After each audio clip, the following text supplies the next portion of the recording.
Lifelight 101, Science News. Sleeping glass frogs. Sleeping glass frogs hide by storing most of their blood in their liver. The animals up their transparency by packing away red blood cells with no ill effects. This sleeping female glass frog tucks away most of her red blood cells while she sleeps. Her eggs are visible within her transparent ovaries. 7 hours ago, as tiny glass frogs fall asleep for the day, they take almost 90% of their red blood cells out of circulation. The colorful cells cram into hideaway pockets inside the frog liver, which disguises the cells behind a mirror-like surface, a new study finds.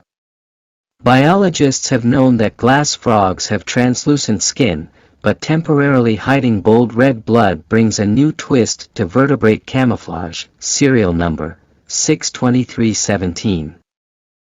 The heart stopped pumping red, which is the normal color of blood, and only pumped a bluish liquid, says evolutionary biochemist Carlos Taboada of Duke University, one of the discoverers of the hidden blood.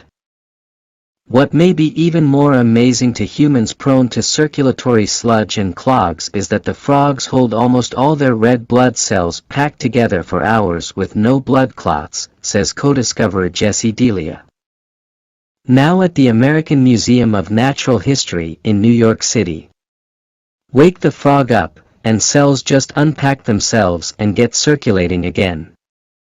Hiding those red blood cells can double or triple the transparency of glass frogs, Taboada, Delia and colleagues report in the December 23 Science. That greenish transparency can matter a lot for the snack-sized frogs, which spend the day hiding like little shadows on the undersides of the leaves high in the forest canopy. When a glass frog wakes up and starts moving around, the blood that it had hidden in its liver while sleeping starts to circulate once more, decreasing the tiny frog's transparency. What got Delia wondering about transparency was a photo emergency. He had studied glass frog behavior, but had never even seen them asleep.